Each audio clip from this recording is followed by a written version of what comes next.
Don't want to be involved in whatever it is you do.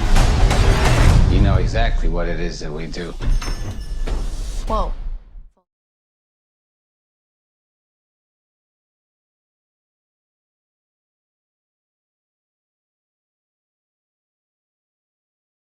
I play Richie Boyle, who is kind of the heir to the Boyle family throne, I guess. He's the son of Roy Boyle, who sort of runs the business, you know, runs the block, kind of owns the neighborhood, you know. So Richie's very, comes from a very sort of privileged upbringing. He wants to be, well, he feels very empowered in the family business. He kind of runs the show. He runs the crew a little bit. He's sort of the number two behind his pops, you know. He calls the shots. He's probably a little protected around town too, you know. Oh, he's a gangster, by the way. Richie and Leonard have a pretty surface relationship until we dive into the story that we see in the film. You know, Leonard owns Leonard's shop is sort of a drop zone for us, and we kind of use it as we will for the business. And I mean, Richie likes Leonard. You know, I think he gets a kick out of him. I think he always tries to like get him to talk or something because he thinks he's got a funny accent, you know, and he's probably like the only, you know, like person with any kind of accent he's ever even known in his life, you know what I mean? It's a different time. It's like 50s, 1950s Chicago, like. So Richie gets a kick out of Leonard, I think. But yeah, I'm not so sure that Leonard, I don't know what Leonard thinks of Richie. I think maybe I don't think he loves him being in his space so much, you know? He definitely owns every space that he walks into. But yeah, he likes him. He likes Leonard. Richie and Francis have a complicated relationship, I guess you could say. Francis is sort of like Richie's adopted, quasi like, you know, adopted brother. The Boyle family, you know, Richie's dad, Roy, pulled Francis off the streets. You know, they're cut from different cloths. Francis is very much so like a raw, tested, like, you know, has survived and weathered a hard life. You know, he's a very hardened character, whereas Richie, you know, I think he wants people to think he's like that. He wants to be that for sure, but he lived, I think he was raised a much cozier lifestyle, obviously. Richie and Mable are, I don't know, I think, you know, she's the cute girl from the shop that he wants to take out. You know, I think Richie's good with girls. I think those are the things, he likes leaning into the things that he's good at, things that he's better at than Francis too, I think, you know. He gets the girl, you know, he's a good time, he's a good night out, you know. Yeah, I think he definitely likes Mable, you know, but I think when we kind of first see them, it sort of might be like one of their first times that he's kind of taken her out. Richie's so eager to prove himself because all he's ever searched for and wanted is his father's approval. And I think that's sort of dictated his entire life, you know. Especially, yeah, when you've thrown Francis into the equation, you know. I think Richie's, you know, I think he's the weakest of the four chess players that we sort of see in this movie, but he's not totally weak. I think, you know, he has had to endure a life under his father's microscope, which is not easy. You know, it's a different kind of hard. But with that comes like a lot of daddy issues. I think he desperately seeks his father's approval. And I think when Francis comes into the picture and he sees that out of nowhere comes this guy, you know, who just immediately steps in as being sort of that son that, you know, that ideal sort of son that like Roy has always wanted. And Richie can see that and he knows that and he can feel that. I think it's like the worst thing that can happen to him.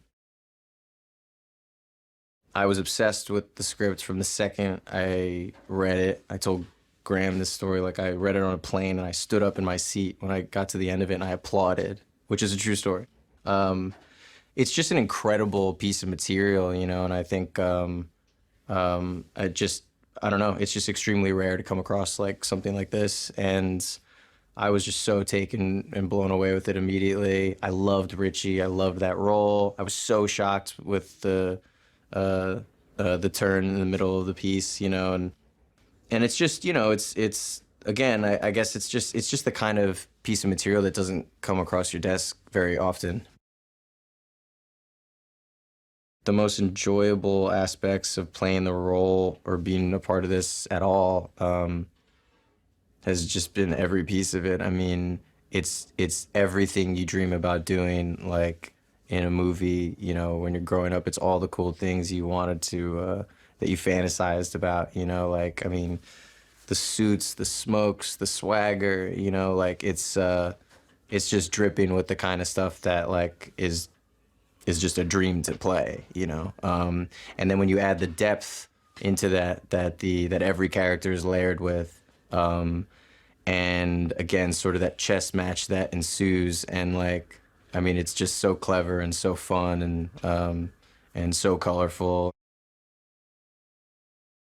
The costume in this film is absolutely a part of the fabric of the film, a huge piece. Yeah, I'd had conversations with Graham early on about like what Richie's kind of style is, and you know, it's interesting. You sort of see everybody's character in their fabric. You know, the outfit is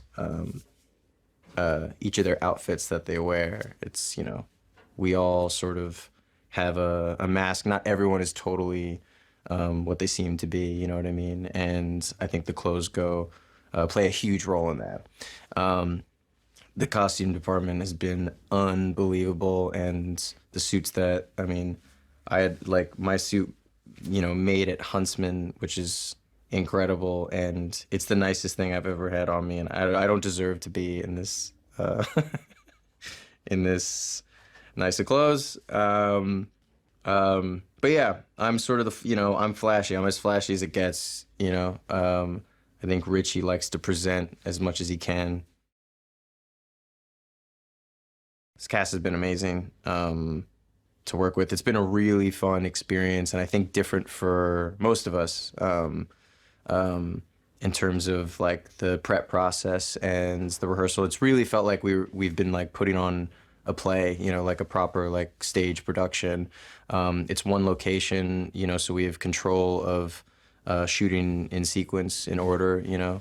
To shoot in sequential order is like absolutely unheard of. I'll probably never do it again in my career. So that's been incredible to be able to tell the story beat by beat as, you know, we're living the story as we're telling it. So that's been amazing.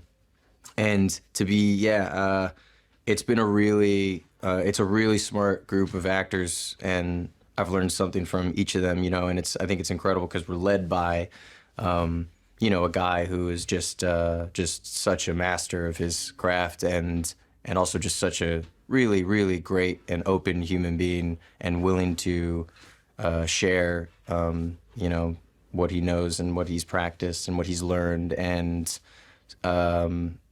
so it's really just been such a, I mean, there's no words. It's been beyond just a pleasure of an experience. I mean, this will be something that I'll be so special to me forever. I'll always remember it. Graham's amazing. I love that guy so much. I mean, like genuinely, he's, you know, he's such a great person, and and such a brilliant writer, you know. But it's the former sort of that, you know, ultimately like really matters most, obviously. So the fact that he's just such a kind guy and such an open guy and such a fun guy too, you know, I think really influences how great he already is as a director. You know, I mean, this is his first time even stepping into that role, and I think he's got really incredible instincts in terms of, you know, trusting his actors and his crew and the team that he's assembled. And as far as building that team goes too, I think he's got incredible taste. This is a film that was made, I'd say, not only in the time where theater going was, you know, the only thing to do, the only option, and something we're losing more and more of. But it's also the type of film that, you know, you would want to see, like, in the cinemas, you know? So I think it's such a treat to see something that's such a, you know, homage and throwback to, like, one of these, you know, classic noir gangster films. You know, you got to go to the theater to see that kind of thing, you know. Also, Dick Pope is an incredible, incredible cinematographer.